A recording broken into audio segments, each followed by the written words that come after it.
Guys, Mrhappy here, and today we're going to be going over the Aurum Vale. It is a level 47 dungeon in Final Fantasy XIV: A Realm Reborn, and as of patch 2.05, this dungeon is required to get to max rank in your Grand Company, along with ranking up through seals and completing your level 2 Grand Company hunting log. So I figured, let's go over this dungeon, let's get it out of the way. This is one of the more annoying dungeons in the game, but in all actuality, as long as you let your party know how all the mechanics work of the dungeon, where to go, you guys should be okay. So we start clearing mobs here on the right hand side in this video because we actually don't even really know where we're going. So we were hugging the right hand wall. If you keep hugging this right hand wall and you go all the way up north, there should be a treasure coffer there with just some Allegan pieces in it, nothing special. But if you want to go up there and get it, it is there. We actually just get caught killing a bunch of mobs here. So let's just go over the mobs in this room as well as the room itself because it's pretty important. So before you even worry about the mobs, there's two things in this room you got to watch out for. The green puddles on the ground do about 600 damage every 3 seconds to anybody who's standing in them, so you don't want to stand in them. Even going over them is a bit risky, but if you do a quick jump and you only take 1 tick and you're out of combat, it really doesn't affect anyone at all.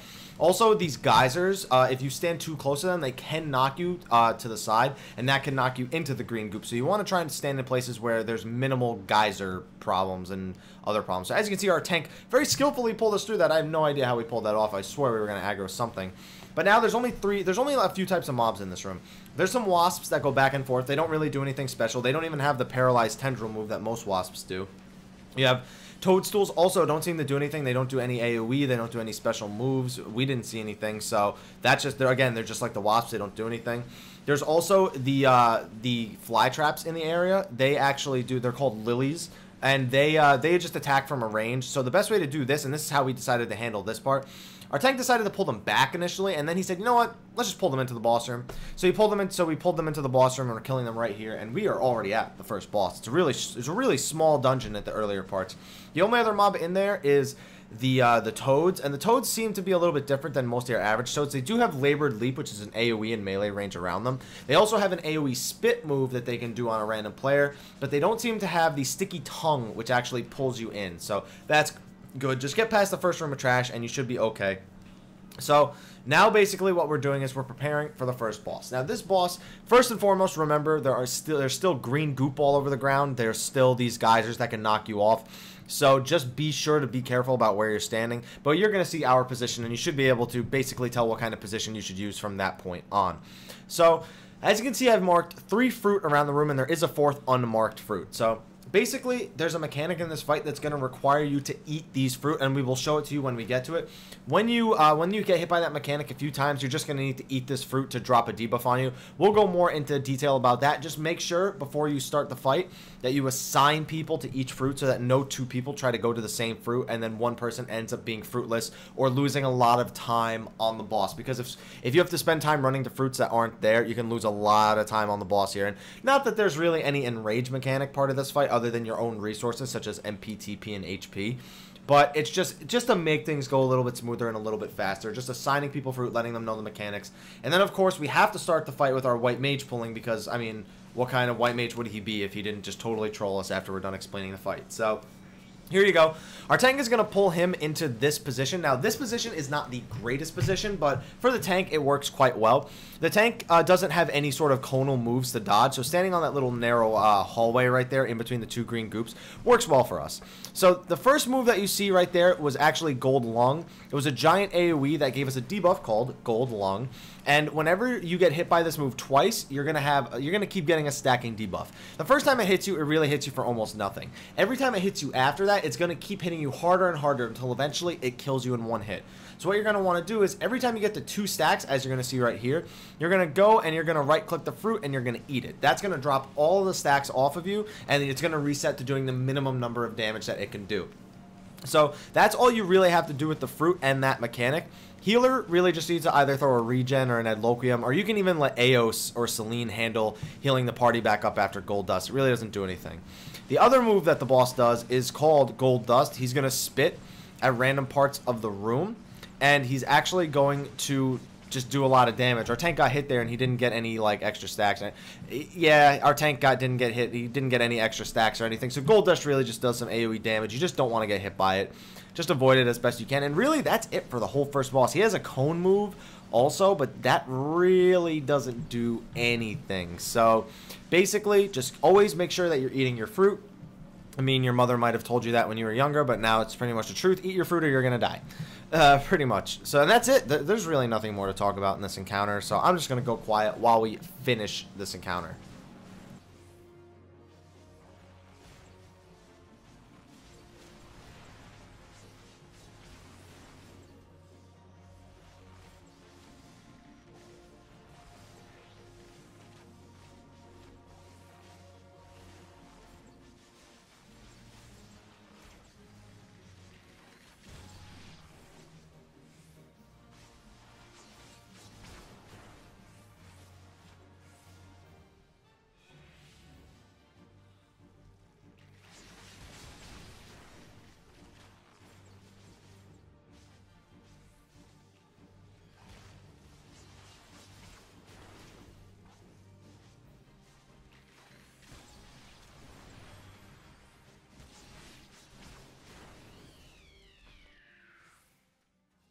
Alright guys, well that was a boring 45 seconds just waiting around watching that, but I am back, and so now we're going to move on to the next part of the dungeon. There's not too much more to deal with. So Morbol fruit is there after the fight is over in case you need to clear your stacks before moving on, but nothing special. So there's 3 types of enemies in this next part. Now again, you're still going to have to deal with the green goop on the ground as well as the geysers. However, there's going to be 3 types of enemies. There's going to be Morbol fruit, Morbol seedlings, and a gold vine, pretty much. Now this Morbol fruit is not at all like the last Morbol fruit. So the Morbol seedlings don't do anything special. You can honestly just pull them from a distance and kill them. They don't hit the tank that hard. There's not that many of them. They don't have a lot of HP. You should be alright for killing those. So after you kill all the seedlings, there should be a bunch of fruit in the room. Now you can either have all ranged pick it off, or you can just have your melee run up and kill them. There's no sort of bomb mechanic with them where if they don't die, they explode and they kill everybody. You just need to make sure that they die before they germinate. As soon as you attack them, they'll start using a move called germinate. If they successfully cast it, they will turn into Morbol seedlings. Now this is more or less just to teach you. You're going to need that later in the dungeon, and it's actually going to be really important. So just be ready for it then. Gold vines are like normal Malboro mobs, Morbols. They're going to do a conal move called Bad Breath, which gives you a ton of negative status ailments on top of dealing some damage. Also, you're going to have to deal with Vine Probe. Doesn't really do anything, just a frontal damage. Your tank can move out of it. Nothing special. So after you kill that gold vine, you're going to get a treasure coffer, which gives you a Morbol seedling pet. You guys can fight over that. I have no advice about who gets that pet. You guys watching this video, you can fight over with your party over that pet. That pet is awesome, though. It's the same as the little seedlings you were just killing. In the next part, you're going to have to deal with some more trash right before the second boss. Not a lot, though. It's just a small room. Now, our healer actually ran off before I could go get the treasure coffer, but in the very south side of this room, there is a treasure coffer that will give you mossy horns. Mossy horns can be used to craft some around level 45, level 50-ish items. Nothing great, but they can be useful, so hang on to them, sell them on the market board, craft whatever you want. Do what you want with them, but just make sure that you don't miss that treasure coffer because you don't want to miss out on the mossy horns. It'll also give you some Allegan pieces. We're going to get those in a few seconds, but it doesn't matter. Allegan pieces sell for a few hundred gil. I mean, nothing special. Other than that, there's Bane Mites, Dire Mites, and Wasps. The Wasps you killed in the previous section, and the Bane Mites and Dire Mites are just like the ones in Total Rock. They just have a knockback move that they can do, so if you're new to it, just position your back to the wall in case you get hit by it. Nothing special. So this boss is very, very annoying. This boss has 5 total moves. He's got an auto attack, which is normal, but he's also got a regular cleave attack that he just does in between his auto attacks. Now, on top of that, he has a few unique moves. He's got 100-ton swipe is the first move that he has. Now, this move actually just hits in a 180-degree cone in front of him, but it will hit very, very hard. The next move he has is Glower, which he will pick a target, and without putting a red line on the ground, he will shoot a laser beam at you. If you do not avoid the laser beam, you'll take a big chunk of damage, and you'll also become paralyzed. So you just want to avoid that as best you can. Now, additionally to 100-ton swipe, he also has 100 tons swing. It's the exact same thing as a 100-ton swipe, except it hits in a 360-degree cone around him. So your tank and your melee DPS are going to want to avoid this as best they can. His final move, which you'll see me get hit by right here, is called Eye of the Beholder. What happens with this move, actually, is that he'll charge up his face. He's charging up his eye, basically. And after he charges up his eye, he's going to pick a target. After he picks a target, he's going to do Eye of the Beholder in their direction. Now, the cone that he does Eye of the Beholder in is about 270 degrees. So the best advice I have is to simply run away from the boss. If you run away from the boss, you shouldn't have a problem at all with avoiding it. So what else do we have here? So that's really all he has. He has 100-ton swing, 100-ton swipe, glower, and Eye of the Beholder. So as long as you can dodge all 4 of those moves, as well as just not be hit by his frontal cleave, his normal one, then you should be alright. As you can see, moving out of glower is completely optional for some people. And I'm sorry, I just have to rag on those guys occasionally. I know those guys, don't worry. They'll probably see this and probably be like, that's not cool, man. And I'll be like, should have gotten hit by it when I was recording. So, yeah, nothing other than that, nothing special at all about this boss. You can dodge glower by moving to the left or right. As soon as you see him facing you, because there's no red indicators, just move to the left or right and you should be okay. Eye of the Beholder, just run completely away from him. Don't even try and just move to the left or right. You're going to get hit by it if that happens. 100 tons swipe, just your tank just needs to quickly move behind the boss and then back in front of him. And 100 ton swing, everybody just needs to run completely away, as you're seeing here. Tank's running away. If 100 ton swing or swipe hit you, they will knock you back, but it's nothing too bad. It's the damage that's really going to bother you. So other than that, there's not really much more to say about this boss. However, the boss is almost done, so I think going silent for the next 20 seconds would be kind of a waste. So I'm just going to hang out with you guys here. So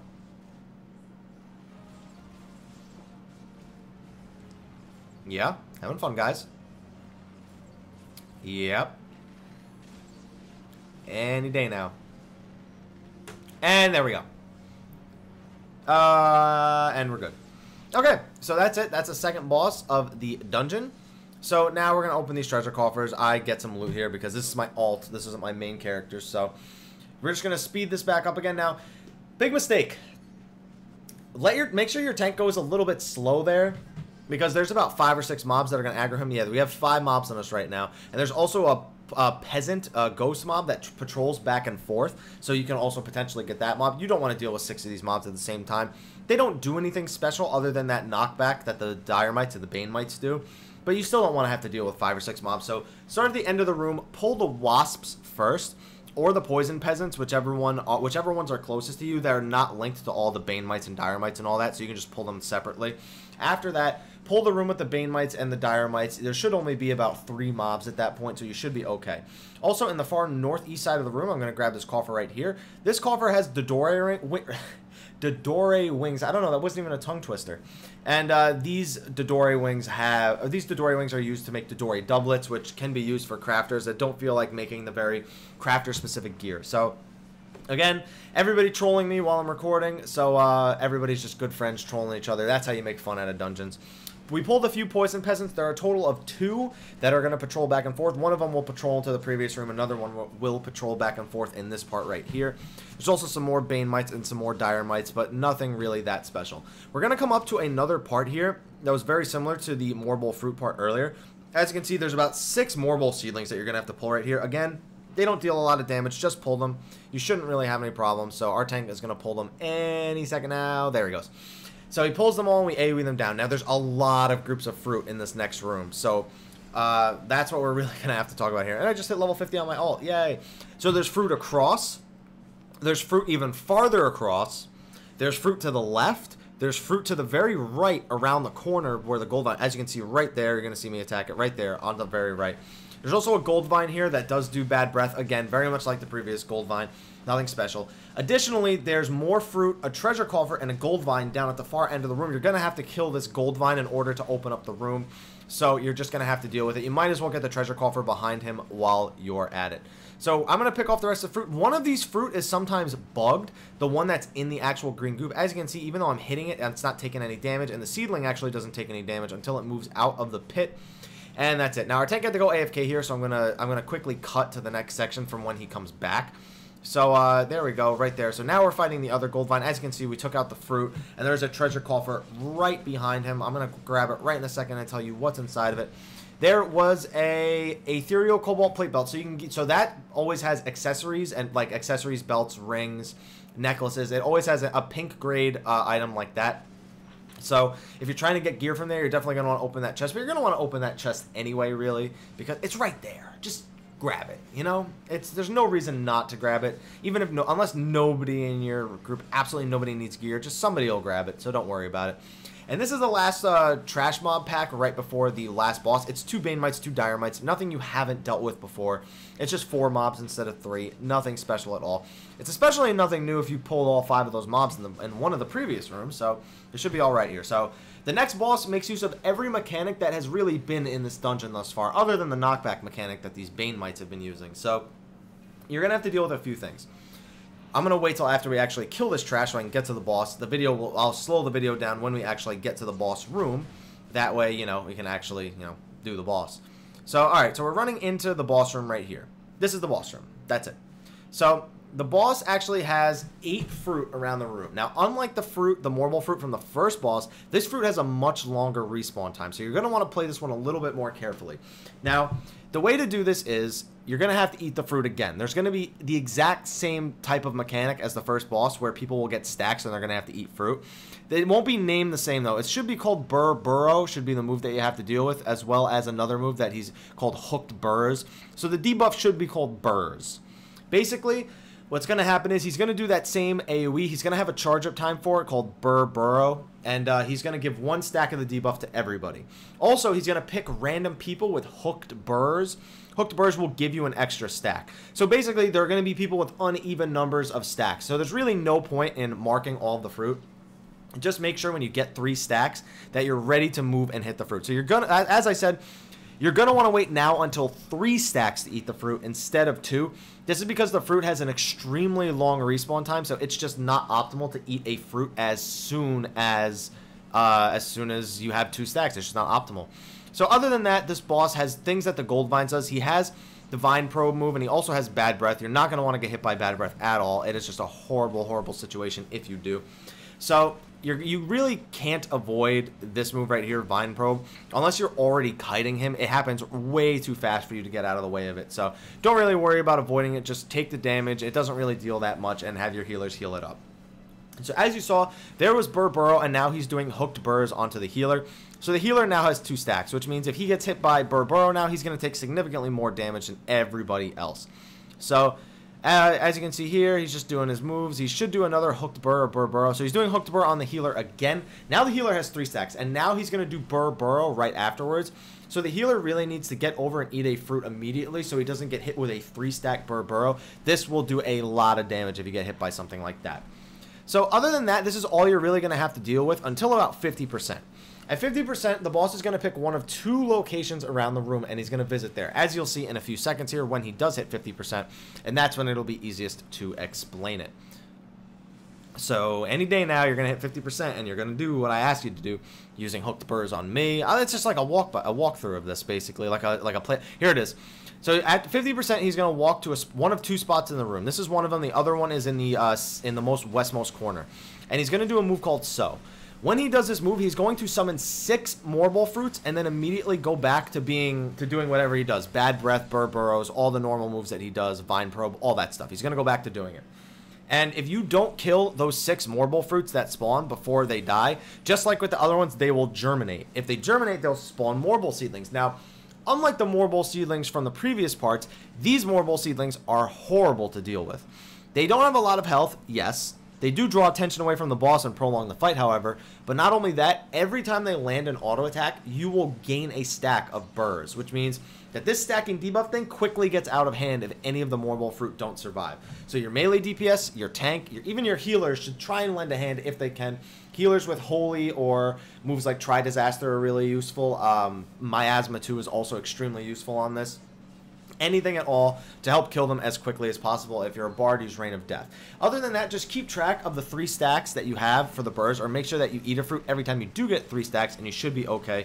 The hardest part, really, is dealing with Bad Breath when he goes to do these Morbol fruits, because it's very often that tanks will drag him away from the fruit location, such as that, and that he'll just do a Bad Breath out in a random direction, and it'll hit somebody. So tanks, I recommend actually tanking him where he actually goes to cast Sow, and just facing him away from everybody while they deal with the Morbol fruit.